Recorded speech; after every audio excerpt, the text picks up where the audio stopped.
misconceptions that I've had about borderline personality disorder as I'm reading more and more and learning about it. Number one misconception is the manipulative side. They're known for being the stereotype is they're known for being manipulative people, which I'm not a manipulative person. In fact, I'm the opposite. In all of my attempts in life to learn how to manipulate people, which sounds fucked up, but like it's one of those, like, you observe people a lot and you can see people manipulate each other and you're just like, how do y'all do that? Like, you're getting what you want out of that person. That person's not necessarily losing anything, but that you're getting what you want out of that person, but they think that they're getting what they want. I'm just like, this is magic. But it's just regular, I guess, social manipulation. And so I watch people all the time and I'm like, that's amazing. I can't even like ask. Something on my phone keeps popping up. I can't even like ask for what I want necessarily and like get anything out of people. I have to be like direct. I have to be like, this is what's going to happen. And this is how it's going to happen. The end. So one of the misconceptions is that they're very manipulative. Excuse me. And I'm reading that misconception comes from the fact that this person will threaten to commit suicide if someone is saying they're going to leave them. And then if this person does leave them, they try to commit suicide and they end up in the hospital, and then they can get out a day or two later and pretend, basically fool all the doctors in the hospital. And so everybody feels like they've been manipulated, especially the person who they said that they would kill themselves if they didn't stay with them. And it's not a matter of that person. It's an extreme case, an example, by the way. So it's not a matter of that person is meaning to manipulate that person. It's exactly like bipolar disorder, where your behavior, you're doing these things against your will. So when this person is threatened with abandonment, which is a big issue for BPD, they threaten to kill themselves because they'll do anything. Their body and their mind will do anything to keep that person there. And so when that person isn't there and they do actually attempt to kill themselves, like, this is all like extreme examples, but I don't even think I'm making sense. But like, that person's not doing it just like, well, if I say I kill myself, that person will stay with me, so therefore that's the action I'm going to take. It's just a matter of that's what their brain does. It's a matter of they really feel like they're going to kill themselves if you don't stay. What's the name of one of the books? I love it. It's like, I Hate You, Don't Leave Me is one of the first books about BPD that ever came out. I just started reading that one, but that kind of sums up a lot of that part of it is I hate you, don't leave me.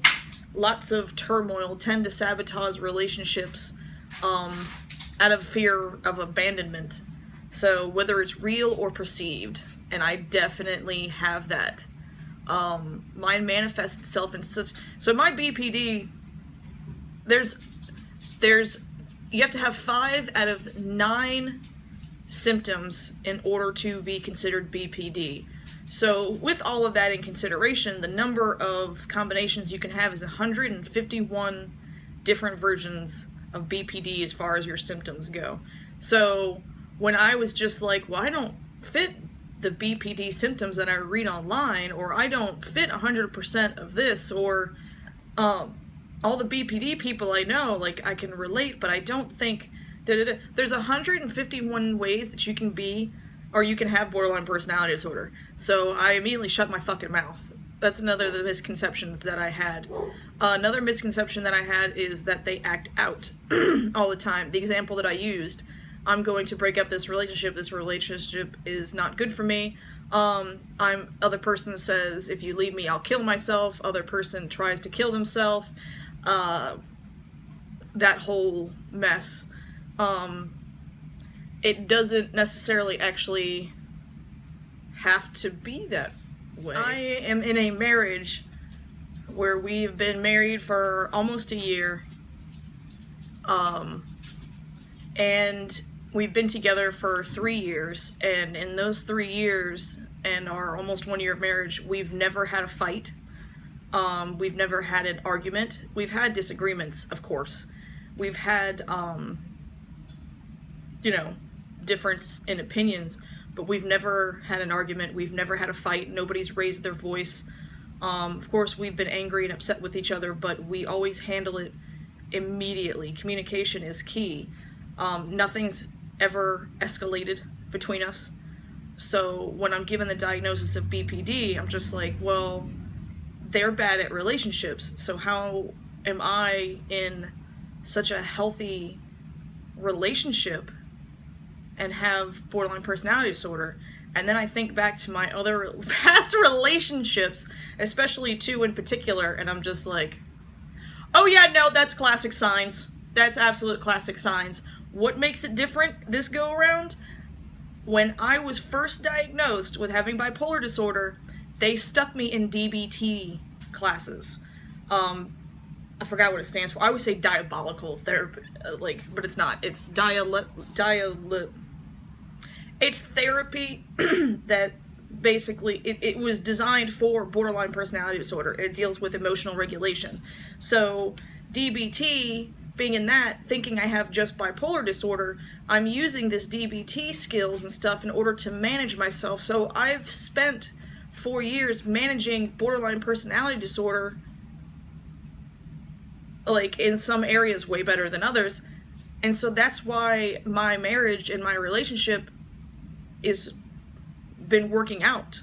Even though I've had lots of the interpersonal relationship issues since being diagnosed and in DBT, my marriage, because it's in the relationship I'm in, like when marriage as well as when we were together before we were married, was such a high value item that I used all of my DBT skills and effort on that in order to maintain it. So that's why that's been working out, is because I've been using therapy specifically for relationships and borderline personality disorder for my relationship. So that's kind of a huge sign of DBT has been working. I will be enrolled in DBT therapy again. DBT therapy. By the way, saying DBT therapy is like saying ATM machine. So, if you understand that. But anyway, I'll be in DBT again soon, in order to really get on top of mindfulness and everything else I know I should be on top of, especially now knowing what I know. What's the other misconception? There's always the misconception that people are violent. I didn't have that misconception because I knew having bipolar disorder, people think, oh, bipolar disorder, they're violent. And it's like, I have...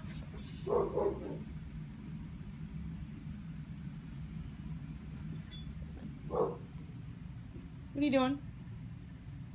Why do you look guilty? What are you doing? It looks like she pulled out a container from the garbage can, is licking it. Anyway, so there's that misconception. All right, so here's one of the things. Every time I watch this show called Deadly Women, and it's about women who kill people. It's on ID channel, which is, the murder channel, if you will. And every episode where there's some crazy woman who kills, like, either insanely violently or is just kind of pure evil, they're always like, and it's because of her borderline personality disorder. Same thing with Eileen Wuornos, who is a pretty big deal as far as female serial killers go in America.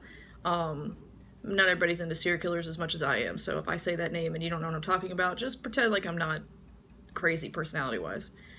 She had borderline personality disorder, and all the documentaries and stuff will push that so bad. So I'm sitting there, I'm just like, oh my god, I'm gonna kill people. Holy shit. I was like, and I do have, like, not a violent past as much as I got in bar fights a lot. Whether I started them or not really isn't the issue. It's a matter of, like, I overreacted a lot of times. Like, somebody would push me, and next thing you know, like, I would snap and be like, I've got to take their fucking teeth. I've got to take their fucking teeth. I'm going to take it, by, I don't know, just however it works. I was in some pretty violent relationships, but that was generally not started on my side. Like, I never went to hit somebody and then they had to, like, push or shove me off. But it's still, like, I'm like a classic fucking case of borderline personality disorder. How it took so long, I'm almost guaranteeing it's because they stuck me in DBT therapy day one for bipolar disorder. And that's the only thing is, like, I was managing my bipolar disorder so well. Like, I didn't understand what the fuck was going wrong. And I don't understand why I didn't respond to lithium well at all. Like, my bipolar disorder, like, I'm able to maintain that and ride that so well using DBT and everything else that I've learned. But then, like, I was struggling with something else, and I knew there was something wrong. Just like with bipolar disorder, I knew something was wrong. But the bipolar disorder, you can spend longer time being one mood or the other. Like, right now I'm going through a depressive episode, which has probably been about 3 months. Probably about 3 months of a depression. Maybe a little bit longer that I've been going through. So bipolar, it's you've got, like, longer periods of emotional instability. And borderline personality disorder is, like, emotional instability. So I feel emotions 1,000 times stronger than you do. So when I'm upset, my upset is something you can't fathom. But on the opposite side, when I'm happy, my happy is something you can't fathom. So it's the extreme emotions, I just feel them, like, much more. I feel much more intense emotions much more often, and it's overwhelming. So that's where I think, like, my misconception is starting to melt away the more that I learn. I'm also learning the difference between bipolar disorder and borderline personality disorder, and it's just, I'm not gonna lie, it's all very fascinating. I know I shouldn't see it as just like, this is so fascinating, but it is. I'm reading like, wow, this is really fascinating. Oh wait, yeah, this all applies to me. But it's so terribly interesting. Borderline personality disorder is so terribly interesting. Like, bipolar disorder isn't, like, terribly interesting. It kind of is what it is. Maybe it's just because I've had it for a while and I've done my research and I'm kind of over it. But, like, borderline personality disorder is so much more complex and complicated. And it's just so much more interesting. It's like the difference between a 50-piece puzzle and a 5,000-piece puzzle. You still are a box of pieces that are not put together properly, but with bipolar, you've got 50 pieces you've got to put together, and with borderline personality, you've got 5,000. It's just like, I don't know. I'm kind of having fun learning all of this. I'm not having fun in general. Like, I'm starting to put words to a lot of my symptoms, like feeling empty all the time. I feel empty and bored all the time. Doesn't matter what I'm doing. I could be in the middle of video editing, reading something, watching TV, texting someone, Facebooking, folding laundry, and I'm still bored. I just have this emptiness feeling, which they identify as a big symptom of borderline personality disorder. And I just thought I was a lazy, unmotivated piece of shit. I have thought that forever. I probably will always think that, because also part of borderline personality disorder is you not liking yourself and will always feel worthless and stuff like that. But that's the funny thing, is I don't feel worthless. Why don't I feel worthless? Because of DBT. Because of the therapy that I went through, I'm able to combat the worthlessness feelings. So whenever doctors ask me, do you have feelings of worthlessness? I've said no. That's probably why they haven't caught it, because there's some of this DBT that I've been able to get through. Do I have feelings of worthlessness? Yeah, all the time. Do I feel worthless? No, because I can override them. I have the skills in order to, like, subconsciously, when I feel worthless, there's a checklist of things that at the core of me make me not worthless. You know, like maintaining a successful relationship after my childhood, which is a big deal. being able to paint, even though I haven't been painting as much as I'd like to the past, like, year. But, like, I'm talented in certain ways. I have hobbies.